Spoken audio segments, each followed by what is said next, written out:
welcome back to my Transformers Prime episode reviews. Today we're taking a look at the episode Armada. Not to be confused with the series Armada, which I also wish I was reviewing. But unfortunately I just don't have the time.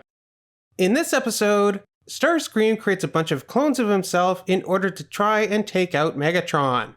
Which, funnily enough, sounds like the same description as the Transformers Animated Season 2 finale that we took a look at a couple weeks ago. Maybe they should have called this episode Animated instead of Armada then. You know, because they got the wrong Transformers show. We begin with Bulkhead randomly waking up on board the Decepticon ship. For a second, I thought I missed an episode. But no, that's just how this episode starts. So Bulkhead sneaks around the Nemesis until he comes across Starscream. Why is it that every time I return to my old stomping grounds, I find an Autobot roaming the halls? Nice callback to Orion Pax. Look, when you needed help... As I recall, we bartered. The exit. Now! I may have given RC a free pass when she and I last met. Again, another reference to another previous episode. But I won't hesitate to skewer you as I did a certain cliff jumper.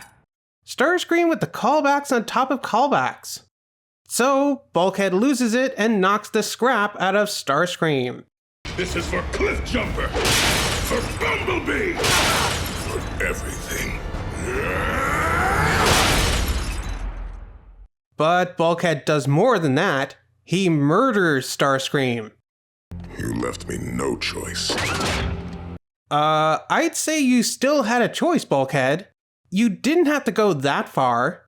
Even Bulkhead himself is horrified at what he's done. Wait a minute, isn't he a former wrecker? Shouldn't he be used to this kind of stuff? We then have a simple 24 hours earlier screen.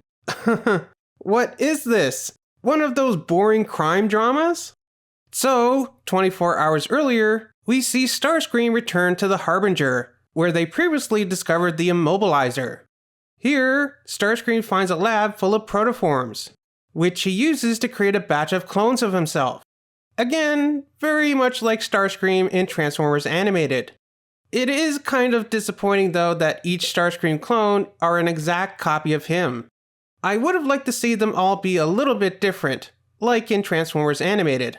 That way we could have gotten prime versions of Thundercracker, Skywarp, etc. But especially Slipstream. Oh, I would have loved to see a prime Slipstream. Not to mention that prime Starscream is already a very feminine and sassy character. Can you imagine what a prime version of Slipstream would be like? But I guess that wouldn't really make sense, seeing as how there are technically already aligned continuity versions of all these Seekers. Whether they be from the video games, or the novels, or whatever. Meanwhile, we see how Bulkhead came aboard the Decepticon ship. He basically fell into a pile of Energon cubes while they were being picked up. So the clones board the Nemesis. And I kind of love seeing all the Starscreams talking to each other. It's kind of cute. Maybe I should clone myself. No, it was already too much work changing my colors for my last Rescue Bots review. Making a clone of myself would require even more writing and recording. Although, just imagine, if I could clone myself, one of us could work on videos, while the other works my regular 9-to-5 job. No, that would be unfair to one of us. Not to mention, probably illegal. So this is where we catch up to Bulkhead and Starscream. See? It wasn't really Starscream, it was just a clone. So that makes it okay, right? No, not really, but let's move on anyways. Apparently the original Starscream can feel their pain, sort of like Dinobot 2 and Rampage in Beast Wars, but probably more like Tomax and Zaymot from G.I. Joe. Although I wonder, if Starscream can feel their pain, does that mean he can also feel their... No, gotta keep this clean. Save that kind of stuff for the slash fiction writers. So Bulkhead stuffs the clone's body into a closet. Seriously? Some poor Viacon is going to eventually find that and have to clean it up. Bulkhead tries to signal the Autobots, But instead, he alerts Arachnid to the Nemesis' location, which she attacks with her swarm of Insecticons. Arise, my Armada, and attack! So, Starscream's got his Armada, and Arachnid's got hers. But Starscream's got what? 5, now 4 clones? Whereas Arachnid has like hundreds of Insecticons. You know what she'd say if they were to compare the two, right? Mine's bigger. The Autobots, particularly RC, go after Arachnid. You'd think she'd have learned better by now, and not gone after Arachnid by herself. On board the Nemesis, the Starscream clones corner Megatron, but he quickly dispatches these knockoffs. Most of them. Underground, RC finds Arachnid. When you extinguish my spark, make it hurt. You know, I would extend that courtesy to you. It seems Arachnid likes it rough too. But RC doesn't kill Arachnid, but instead traps her inside an Insecticon stasis pod. However, this has the side effect of releasing the Insecticons from her control and into Megatrons.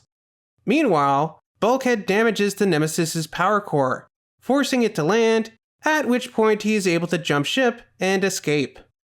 And this episode ends with Starscream's last remaining clone returning to the Harbinger, attempting to assassinate his progenitor, only to be taken out himself. Which I'm surprised they didn't try to do earlier, but I guess since they're all Starscream, they knew they would just end up fighting each other until only one remained anyways. Well, this was a very interesting episode with a lot going on. Bulkhead thinking that he murdered Starscream, Starscream and his armada of clones, harkening back to his animated self, although maybe he should have called them his brigade. Then it could have been a reference to the G1 episode, Starscream's Brigade, where Starscream creates the Combaticons.